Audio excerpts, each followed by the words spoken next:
Hi, I'm Krystalynn. And I'm Avery, and we are the Williams family. And we're excited to share our story with you. Well, restoration to us means God fulfilling his promises within our family, so much so that we're able to share with other people like we are today.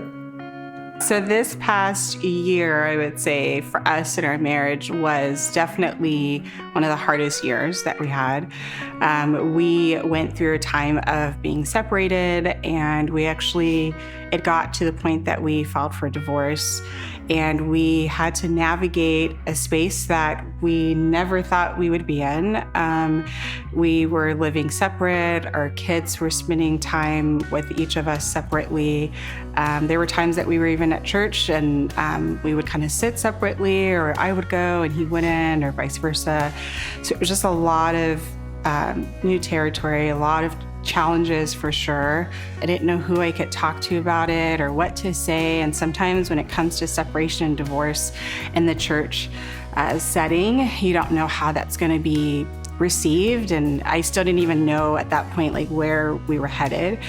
And after church, Pastor Kurt had came up to me and just to give me a hug. And I know for a fact he didn't know at that time like what he was sort of like walking into, but it was something about just the embracing like that hug. And I just had like this release. I cried and I was like super upset, and he was kind of like, whoa, what's happening? Like I just wanted to give you a hug and say hi. But it was from then on that I felt like both Kurt as well as with Katie that you guys just rallied around us, and you found a way to support both of us while we were in these like separate spaces. And so whether it was Kurt and Avery meeting up for coffee, or myself like in our women's group, but we were both able to have that support, have people, like we had people that we could talk to. We knew that you guys were praying for us and our family.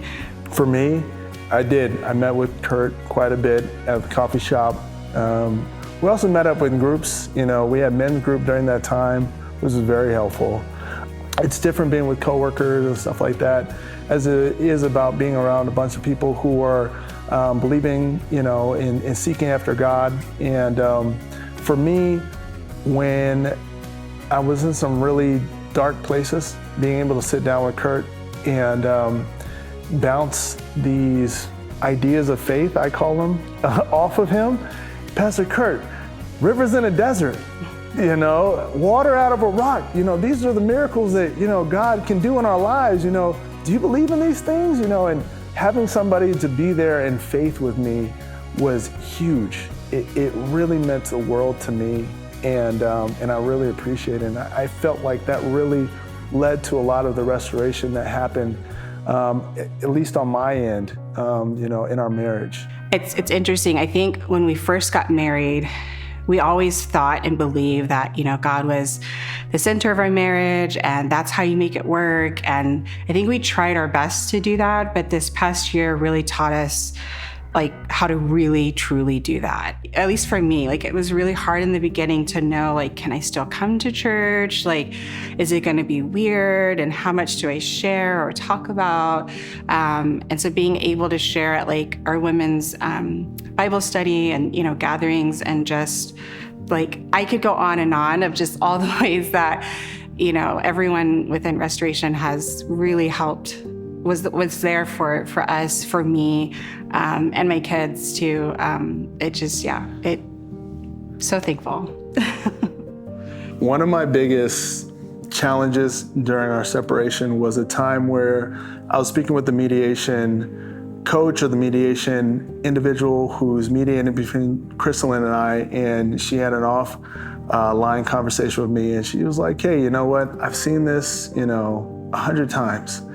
And, people that are in your situation, it doesn't work out, and when they do get back together, they get divorced, a year later. Right after that phone call, I prayed. I said, God, here's this professional who, got over 25 years, 30 years in the profession, and she's telling me that there's no hope. She's telling me that, my family's not going to make it. And I said, what do you say?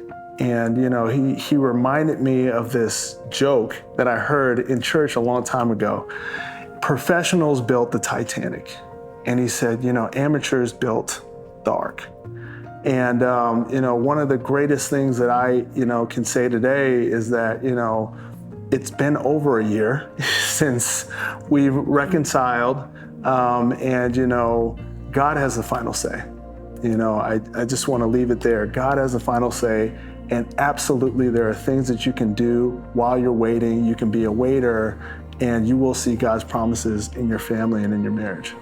When we both served at the Easter service at Restoration this year, that was such a special moment for me, because not only was it special in the sense of like, oh, we're serving together, we're attending church together, but it really it exemplifies this is what it means to have a God-centered marriage and to experience God, restoration within our marriage. That to me was the moment for me of, seeing how our marriage was able to be restored after going through such a really difficult year or season.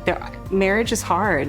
It's a blessing, and it's beautiful and it's amazing, but it's also really difficult. And so often we're navigating it, like you said, on our own, and we don't really have the community or space. But it might not be marriage. It could be, having children. It could be job stuff, relationship. I mean, you name it, right? And so just being able to have this space, with the outcome being that you're going to experience that restoration is it's amazing. So we want everybody to have it. Yes, 100%. I remember one time at one of the coffee shops, I was talking to Kurt, and I was like, hey, do you believe that my marriage can be restored? And he was like, that's the name of our church. So I just thought that was funny. I was like, okay, yeah, you're right.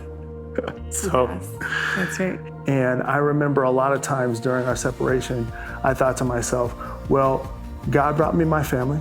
I know God brought me my wife. I know God brought me my kids. And anything that God brings me and that gives to me, no man can take away, right? So, our family, our home is built on the rock, is built on the foundation of God. And that's what I'm anchored to. And it makes it easy in those hard times where, it looks like there's no hope. And I can look back on my life and I could say, well, God brought us out of this, God brought us out of that. And I hope that those testimonies, they helped us in our lives. Mm-hmm. Hopefully this testimony helps other people in their lives.